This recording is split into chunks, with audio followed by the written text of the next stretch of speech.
Hello guys, welcome back to the Laker family, where the Lakers just blew game one of the first round playoffs against the Portland Trail Blazers. And I got to be honest with y'all, this is very embarrassing to say the least. As a Lakers fan, we expected more, especially on the offensive end. Now, the defense was spectacular. I can't bash my team for the defensive effort tonight. Honestly, I felt like our defensive schemes were working, and it had the Trail Blazers just scrambling a lot of the time, and it got them out of their comfort zone of their offense, and especially Dame Lillard. We kept him cold for like long stretches of the game. There were a lot of stretches where he was just like a disappearing act. You didn't even know that he was on the floor. So that part I felt like we did good on, but we squandered all that good defense because we couldn't throw a rock in the ocean, especially from three-point range, and that was our downfall. That and number one, Frank Vogel. I've been praising Frank Vogel for the most part of the year. Maybe with the exception of maybe one or two games here or there. But tonight, I felt he failed this team tonight. Number one, he left KCP out there way too long. It's like it was too many stretches that KCP stayed out there, and he was clearly ice cold. KCP did not have it at all tonight. During the whole bubble, KCP hasn't been in any type of rhythm whatsoever. So to me, Frank Vogel giving him that many minutes, rewarding KCP that many minutes, for what? He hasn't shown anything worthy of that many minutes during the whole bubble. The guy that was showing us stuff was Dion Waiters.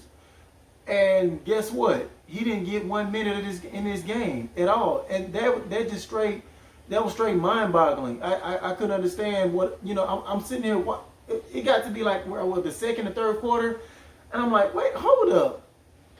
Danny Green bricking all over the place. KCP bricking all over the place. Caruso's trying on defense, but dang it, he can't hit a three. Anthony Davis can't hit a three. Where's Dion Waiters? What do you got to lose at this point?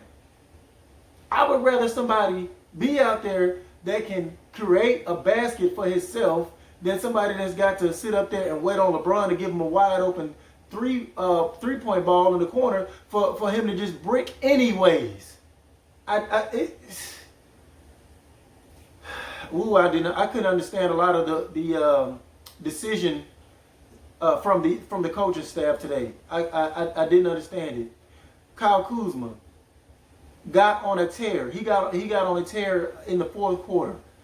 We were gaining momentum. I think we even got the lead. And we go to a commercial break, come back, he pulled Kyle Kuzma. And right on cue, the Blazers go on a run because we can't throw the doggone basketball in the goal. After Kyle Kuzma was willing us to this win, and you took him out right when he got hot. Frank Vogel, this loss is on you. I know the guys could have helped themselves by at least attempting to make a three-point shot. I mean, we shot 15% from three-point range.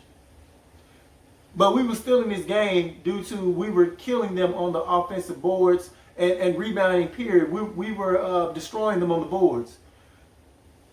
If we would have shot 20%, 25% from the three-point line, we win this game, point blank.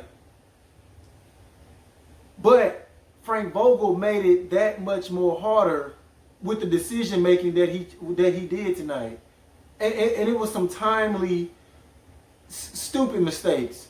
It just was, to put it quite frankly, it was, so I can't give Frank Vogel a pass on this one, and he's not going to get criticized or called out tomorrow in the media about it. LeBron is and the team is, which deservedly so, because this was a game basically this game felt like both teams were saying, "You take it. No, I don't want this game. You take it. That's what this game felt like." And it ended up, the Blazers ended up finally catching some type of rhythm at the end of the game, and it was over with. You can't expect to keep a team like the Portland Trail Blazers and that high octane offense. You can't expect to keep them quiet for 48 minutes, which I felt like we played maybe 44 minutes of great defense, because they only shot like 39% from the field. The Blazers themselves, they didn't shoot well from three either. It's just the fact that we made some dumb mistakes and some dumb decisions that cost us down the stretch. Other negatives. Anthony Davis' outside shot was just missing. It was just missing the whole game. The things that kind of separated other power forwards, that other winning power forwards like Tim Duncan, Karl Malone, even though Karl Malone didn't win a championship, but he was consistently going far in the playoffs and going to the championship. But those type of power forwards are forever mentioned because they were able to shoot well from mid-range and beyond. Tim Duncan made a living off of making mid-range shots. And because of that, you had to honor that, as well as his inside post game footwork. I feel like Anthony Davis has great footwork in the post, but his mid-range to three-point is not reliable enough for teams to fully commit and respect that. And so it kind of makes the game more tough on him. And another thing is, he's not this physical brute strength type of man. He's more finesse. So he has to see a couple of those mid-range shots go in. The opponent has to see a couple of those mid-range shots go in before they commit to him out there. You know what I'm saying? So it just kind of opens up the game more once that falls. But with Anthony Davis not being a consistent enough mid-range to three-point shooter, it's hurting him, especially in the playoffs. Teams are going to play to the percentages, and you saw that working and benefiting the Trailblazers tonight. Anthony Davis shot atrocious from the field tonight. He did get to the free throw line, but he shot atrocious because the Blazers were not honoring. They were giving him that shot. They probably wanted to see him knock down maybe 4 or 5 before they committed. He didn't make those, and so therefore they was able to still play back off of him, and that made the game much harder for Anthony Davis. Some similar negatives as far as what I was saying about Anthony Davis. You can say about LeBron James tonight. He didn't trust his mid-range at all. There were a couple of times he had ants on him, Trent Jr. or Damian Lillard. And yes, I applaud him taking it to the hole, trying his best to get to the hole. But when you have two big defensive big men in the game like Whiteside and Nurkic, they're going to make shots very, very hard at the rim. So in order to keep those guys honest or having to contest you every single trip down the floor, you got to trust your mid-range at some point. You have to, because they're only going to play the drive. Those are some things that both Anthony Davis and LeBron James need to consider going into next game. You have to make them honest with a couple of mid-range shots at least. If you don't want to take that many threes, at least make them honest from mid-range. That way it can open up more options for you. Now LeBron had a okay all-around game. He had a triple-double. All that was good and gravy. But not enough takeover. I need to see takeover. LeBron, your legacy is on the line. Your legacy is on the line. Y'all see the crown up there next to LeBron James? That's what he's gunning for. Best player of all time. All of this is at stake.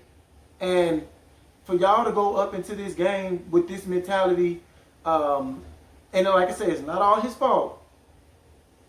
Frank Vogel and also the surrounding supporting cast as far as the three-point shooters that we paying top dollar for. That couldn't throw a rock in the ocean. So yes, they did not do enough to help LeBron James out, but at the same time, you're the man. You have to take over, especially in a game where I was just saying it looked like neither team really wanted it. And it was nip and tuck. The game is nip and tuck in the fourth quarter. Yeah, Frank Vogel took Kyle Kuzma out when he was hot, which was a stupid decision. You still supposed to take over, LeBron.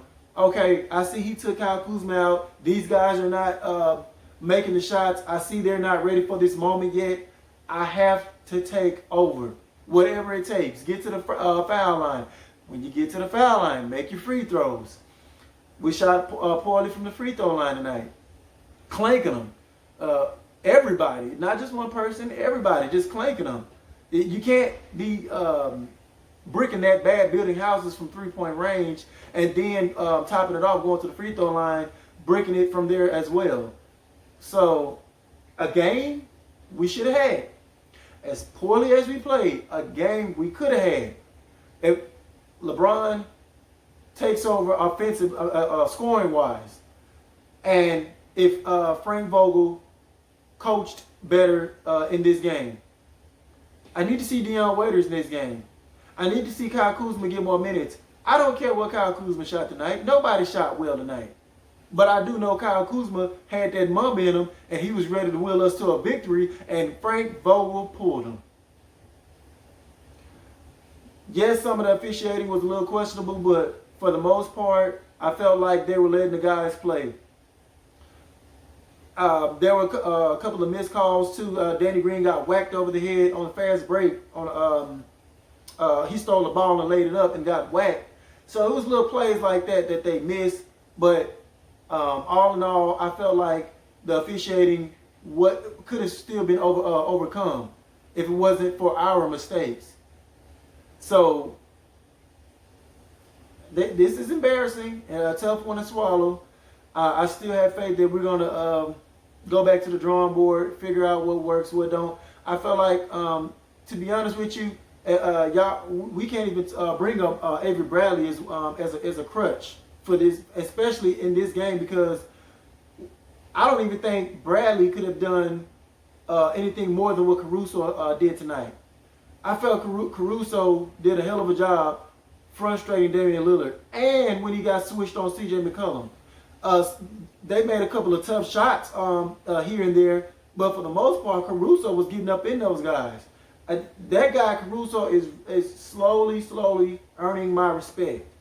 The guy Damian Lillard shot like 9 for 21, 34 points, considering what he's been shooting and what type of tear he's going to do with shooting over 59% from the field or something like that, some crazy number, averaging 51 points over the past 4 games, something like that. So all things considered, I felt Caruso did a damn good job.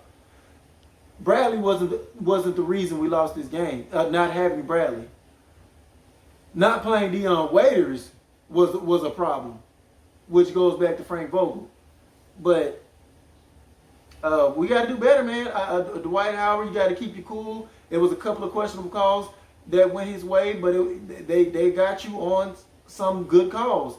You can't be screaming at the refs and going off losing your cool, because I felt Dwight Howard was a key factor in this game as well as keeping Damian Lillard cold for the most part, or silent, not erupting for that 50 or 60 point what he's been getting. Because Dwight Howard was moving his feet very well, showing high on those high pick and rolls and getting back to his man and perfect timing. He was doing all those things. He even caused Damian Lillard to get a travel, which was great.